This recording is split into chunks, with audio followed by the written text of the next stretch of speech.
क्या हाल है दोस्तों। उम्मीद करता हूँ आप सब खैरियत से होंगे। दोस्तों, अगर एम एस एक्सेल में काम मुकम्मल करने के बाद प्रिंट के वक्त आपके पेजेस ज़ाया होते हैं तो इस वीडियो को देखने के बाद आपके पेजेस अब ज़ाया नहीं होंगे, क्योंकि इस वीडियो में आपको प्रिंट का एक मुकम्मल प्रोफेशनल तरीका बताया जाएगा। चलिए वीडियो का आगाज़ करते हैं।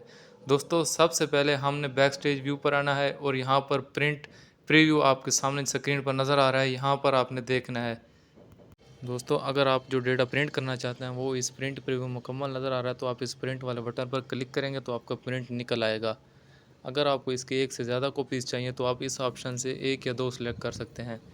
इसके नीचे दोस्तों ऑप्शन होता है प्रिंटर का। जब आपका कंप्यूटर एक से ज़्यादा प्रिंटर से कनेक्ट होता है तो आप इस ऑप्शन से उस प्रिंटर को सिलेक्ट करते हैं। इसके नीचे दोस्तों ये आपको नज़र आ रहा होगा option active print, active sheet, entire workbook. दोस्तों, एक्टिव शीट वो होती है जिस पर आपने अभी डेटा यानी कि इंटर किया होता है, जो आपने यानी कि जिस पर काम किया होता है। इंटायर वर्कबुक में जितने भी यानी कि उसमें पेजेस शीट्स होती हैं वो सारी की सारी प्रिंट हो जाती हैं।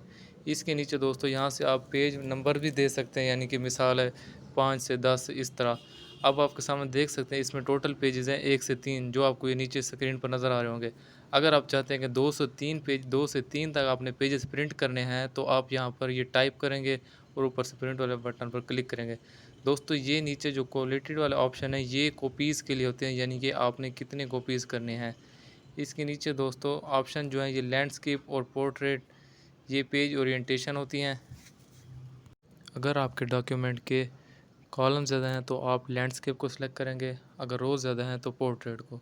दोस्तों, इसके नीचे होता है पेज का साइज़। मसलन आपने पेपर का साइज़ जो होता है यानी कि A4 A6 इस किस्म के, यहाँ पर आपने उस पेपर के साइज़ को सिलेक्ट करना है जो आप जिसका आपने प्रिंट लेना है। इसके नीचे दोस्तों ऑप्शन होते हैं मार्जिनस के। यहाँ पर आप मार्जिन अपनी मर्ज़ी से भी सिलेक्ट कर सकते हैं। इसके अलावा कस्टम मार्जिन का ऑप्शन भी होता है। दोस्तों, मार्जिन असल में ये होता है कि आप देख सकते हैं स्क्रीन पर कि जहाँ पर ये टेक्स्ट लिखा हुआ है आपके सामने जो डेटा नज़र आ रहा है इसके लेफ़्ट साइड पर भी जगह कुछ बची हुई है और टॉप से भी और बॉटम से भी। दोस्तों, इनको मार्जिनस कहते हैं। यहाँ से आप कस्टम मार्जिन पर क्लिक करें तो आपके सामने ये मार्जिनस का ऑप्शन खुल जाएगा। एक डायलॉग बॉक्स आपके सामने जो नज़र आ रहा है, यहाँ से आप अपनी मर्ज़ी से जो भी वैल्यू इंटर करेंगे वो मार्जिनस बन जाएंगी। जैसा कि हमने ऊपर 2 लिखा है और लेफ़्ट साइड से हम 3 लिख देते हैं। अब नीचे जहाँ पर देखते हैं कि पेपर पर इसका क्या असर होता है, तो दोस्तों देख सकते हैं आपके ऊपर से 2 इंच और लेफ़्ट साइड से 3 इंच जो खाली स्पेस है वो अब बन गई है। ये दोस्तों ये मार्जिनस होते हैं जिनको आप अपनी ज़रूरत के मुताबिक एडजस्ट कर सकते हैं।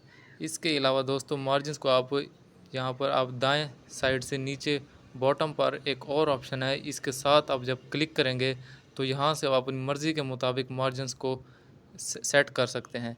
देखा दोस्तों, यहाँ से हमने इसको ड्रैग किया टॉप से तो ये टॉप से इनके मार्जिन बन गए।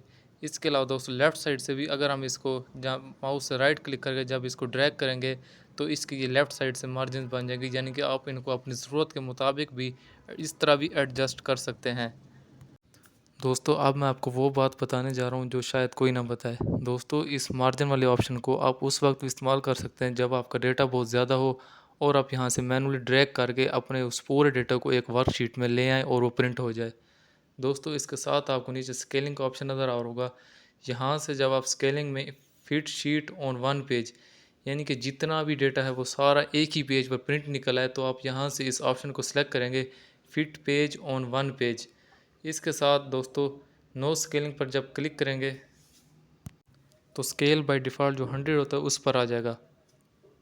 लेकिन जब आपने fit paper on one page किया तो स्केल का साइज़ ऑटोमेटिक एडजस्ट होगा और जितना भी डेटा था वो और एक पेज पर एडजस्ट हो गया सारा। अब यहाँ से दोस्तों हम स्केलिंग वाले ऑप्शन में मज़ीद बात करते हैं। यहाँ से हमने स्केल का डायलॉग बॉक्स ओपन किया और यहाँ से अब हम स्केल मुंतखब कर रहे हैं। यहाँ से दोस्तों अगर स्केल बढ़ाएंगे तो टेक्स्ट का साइज़ बड़ा होगा और पेपर ज़्यादा लगेंगे। अगर इसका साइज़ कम करेंगे तो टेक्स्ट का साइज़ छोटा होगा और पेपर कम लगेंगे।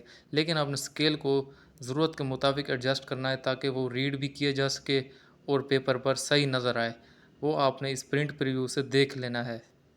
तो आप यहाँ से देख सकते हैं कि जो पेजेस हैं वो 4 हो गए और टेक्स्ट का साइज़ बड़ा हो गया है। तो चलिए दोस्तों आपको एक और काम की बात बताते हैं। दोस्तों, हमने पेज लेआउट टैब पर क्लिक किया, यहाँ से प्रिंट टाइटल वाले ऑप्शन पर क्लिक किया।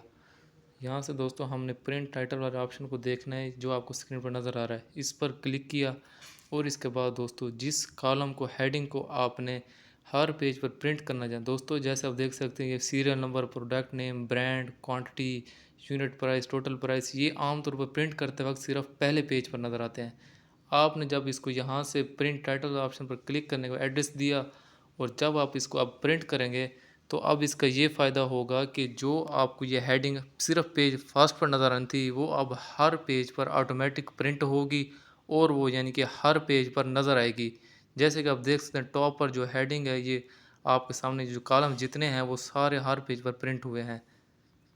दोस्तों इन रोज़ को हर पेज पर प्रिंट करने का ये फ़ायदा है कि अगर बाज़ औक़ात होते हैं पेजेस 10 होते हैं मिसाल है, तो आप जब उन पेजेस में से पहले पेज में तो सारी वो हेडिंग नज़र आ रही होती हैं जैसे serial number, product name, quantity, लेकिन तीसरे पेज पर फिर वो पहले पेज देखने चलता है कि पहला कॉलम क्वांटिटी का है, प्रोडक्ट का है। इसका इस्तेमाल तब होता है कि जब पेजेस ज़्यादा हों और आपको उन हर पेज को पहले पेज के साथ देखने की ज़रूरत ना पड़े, यानी कि हर पेज पर वो रो प्रिंट होगी और उससे वो यानी कि डेटा को देखने में आसानी होगी।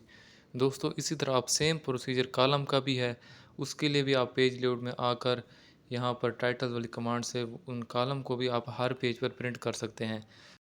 दोस्तों यहाँ पर आपसे एक छोटी सी रिक्वेस्ट है, अगर आपको हमारी ये वीडियो समझ आई है तो हमारे इस चैनल को सब्सक्राइब करें और वीडियो को लाइक करें। दोस्तों इसके बाद एक और अहम टॉपिक है वो है पेज ब्रेक।